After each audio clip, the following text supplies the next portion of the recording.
which quarterbacks have the most to prove in 2024, and which teams are poised to make a national championship run in 2024. Let's go. It's the #1 college football show.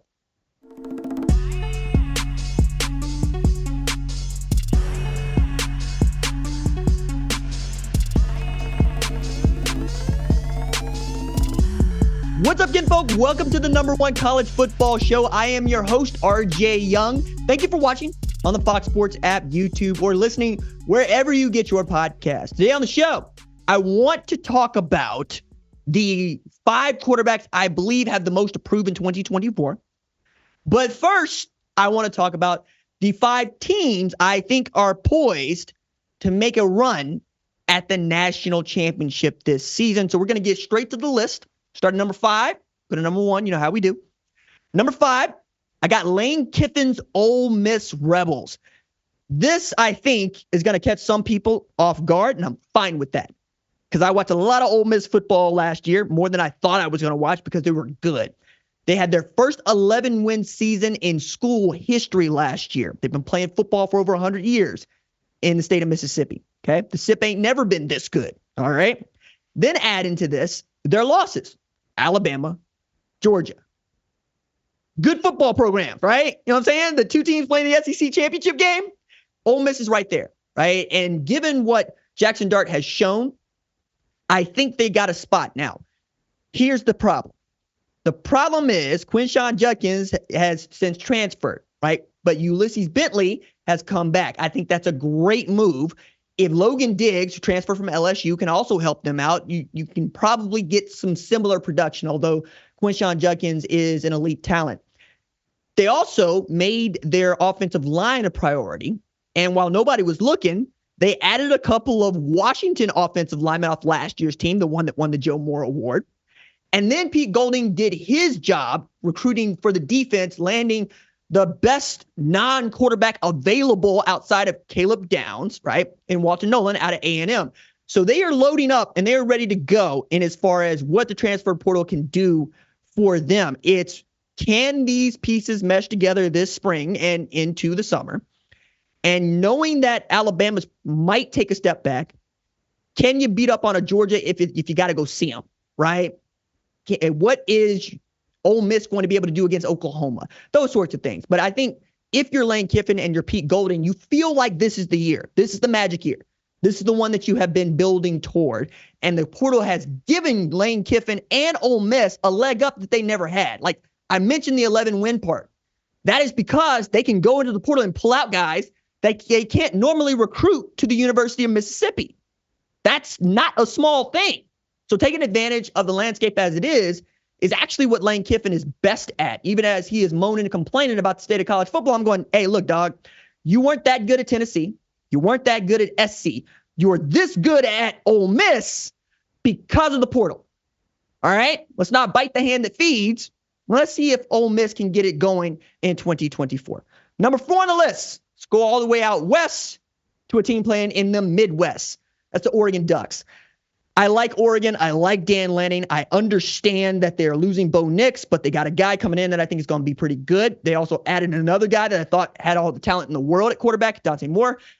And then on the offensive side, you still get to keep Will Stein, who is a great play caller. I think that guy's going to be in position to put his name in the hat once again for the Broyles Award, if not for a head coaching job. You're able to retain your defensive coordinator, Antosh Lapoy. You're getting all the support necessary to go into the Big Ten as a contender. As a matter of fact, of the 4 teams that are going to the Big Ten now, USC, UCLA, Oregon, and Washington, I think Oregon is the one to watch in as far as being able to make some noise there. Remember when Mario Cristobal was head coach at Oregon, they went to Columbus and they beat Ohio State without Kayvon Thibodeau on the field. Okay.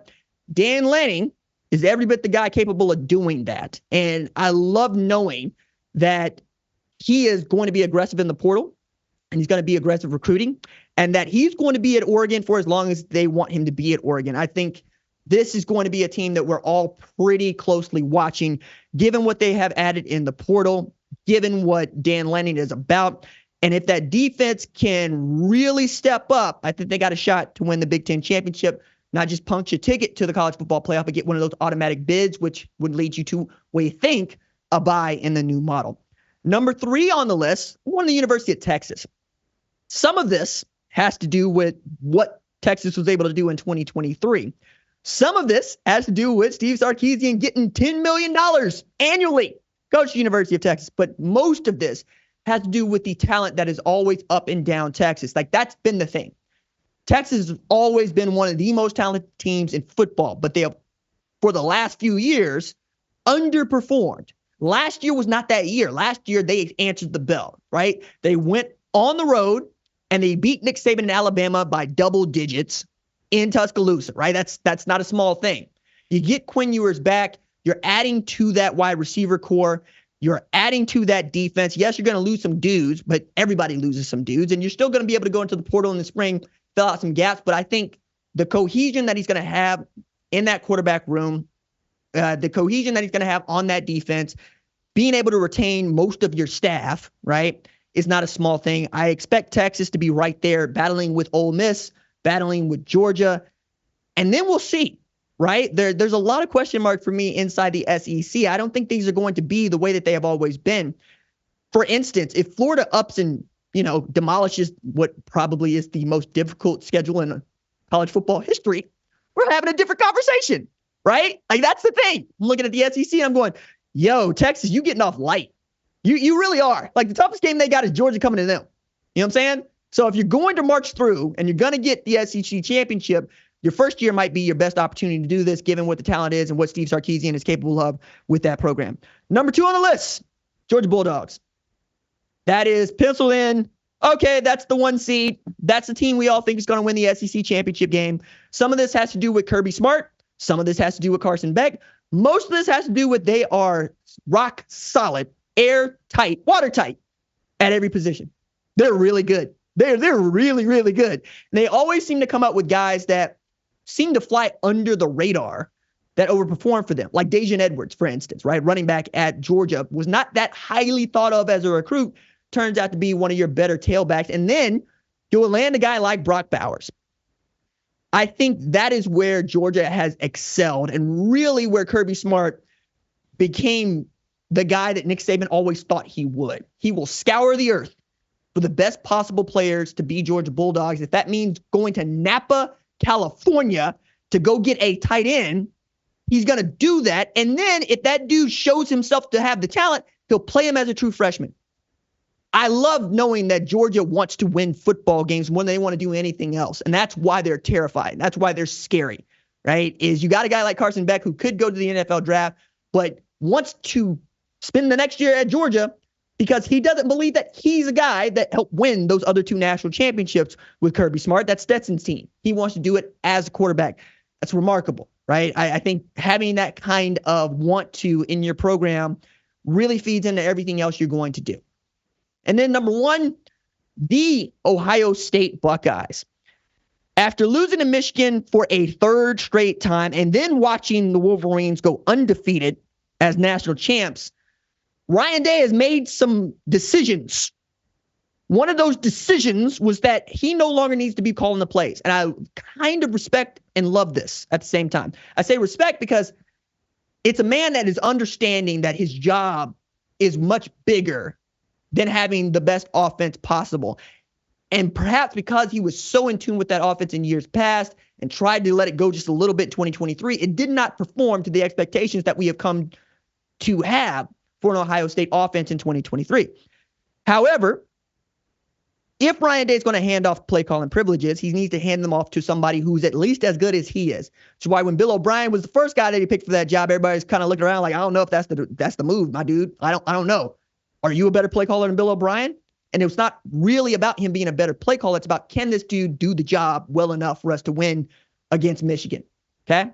Bill O'Brien's first since become the head coach at BC, which meant that he got to go, I think, make the best hire possible for Ohio State as offensive coordinator. Chip Kelly, right? Chip Kelly, a guy that helped raise Ryan Day. Ryan Day played quarterback for him at New Hampshire. They are tremendously great friends. They were not relishing the opportunities of playing against each other in the Big Ten. And I think Ryan Day can sigh, like breathe relief, knowing that Chip Kelly's running the offense with that personnel, because that is the guy that you would point to, be like, no, I don't have to worry about it because Chip's got it. I don't have to overlook the play calling sheets. I don't need to know what he is planning to do against said team. And he can be a head coach, right? He can be engaged in all facets of what it is. And as that season wears on, particularly for Ohio State, the closer you get to Michigan, the more Ryan Day is going to be pulled in a million different directions. And I'm not going to sugarcoat seeing Ross Bjork come in at Ohio State and then fire men's basketball coach Chris Holtmann, sending him out with $12 million, means that, yeah, that dude is going to pull the trigger if he does not think that you are the guy to get it done. He did it with Jimbo Fisher, sending him down the road with $77 million, right? The money ain't the thing, and Ryan Day gets that. So what has he also done? He has gone into the portal like only an Ohio State coach could. We want the best possible players to come to Ohio State. What do we have to do to get them to come? So he got Quinshon Judkins from Ole Miss. He got Caleb Downs, who I think is the best defensive back in the entire sport, to come on down, right? Continue to look around at the guys that he lost, and they don't really feel like they're losing a lot. Marvin Harrison Jr., right? And then you look around and you go, Julian Fleming was the number 1 rated wide receiver in 2020 class. He's transferred to Penn State. They might not miss him. You know what I'm saying? It's like that. Kyle McCord was your starting quarterback. He won every game but the one they played against Michigan. He has since transferred. It's fine. You are not only good at quarterback, you're full at quarterback. You go from having Lincoln Kienholz having to come in for a hurt Devin Brown in the Cotton Bowl to adding 2 outstanding true freshmen in Aaron Nolan and Julian Sayin, and then a great grad transfer, right, to fill this out. You have options. You have given yourself the best possible roster to go into battle with in 2024. But after going ham in the portal, and after tapping Chip Kelly to be the play caller, it's still about November 30th in Columbus. That's the season. And I hate saying that because we play 12 games, but there's only one that they care about at Ohio State, and he has to win it. Last year, I thought it was asinine that people were going, maybe Ryan Day is not the guy. I'm going, that dude's a missed field goal away from basically winning the national championship, all right? Like it was that close. To now he's lost 3 in a row to Michigan. We have people going, okay, a 4th in a row will not be at all taken into account. Like we're just going to let it go. And I'm thinking about this from a fan's perspective. At Ohio State, it is not what have you done? It is what have you done for me lately? It's not a judgment, and it's not me looking down on anybody. That is just a fact. That's how they get down, and it works for them, right? They've always been able to recruit at a high level. They've always been able to get good coaches, and they are not afraid to let a guy walk that wins 9 games but loses to Michigan, right? Like John Cooper, for instance, right? It can happen to him. I don't want it to happen to Ryan Day because I think he's perfect for the job, and I think nobody wants to win a national championship at that place more than he does. But to do that, you got to beat Michigan, and Michigan doesn't have Jim Harbaugh. They are losing J.J. McCarthy. They're losing a ton of talent off of that offense and that defense. Coordinators are gone. This is the year where you ought to get back to beating Michigan like a drum if you're an Ohio State fan. We'll find out if that is true. And if it is, I'm willing to bet that Ohio State is into the college football playoff with a shot to win the whole damn thing in 2024. All right, let's go from my top 5 championship contenders in 2024 to which quarterbacks have the most to prove in 2024. And the list, I think, is pretty stacked because one of the things I like about name, image, and likeness is guys are incentivized to stay in school because school is paying them to stay in school. So we're going to go through this list. It's not numbered on your screen, but numbered for me. So number 5, I got Cam Ward at Miami. It's his 3rd school. He has never won a conference title. And he chose to return to college football after initially saying that he was going to enter the NFL draft out of Washington State. Then he looked around and saw a loaded QB class like the rest of us, said, you know what? How much y'all want to pay me to stay here? Ends up in Miami. Now, I think that Cam Ward was the most talented dude to enter his name into the transfer portal at the quarterback position. We know that he's capable of slinging it. We know that he is capable of making plays. We also know that he will put the ball on the floor a little more than I would like, right?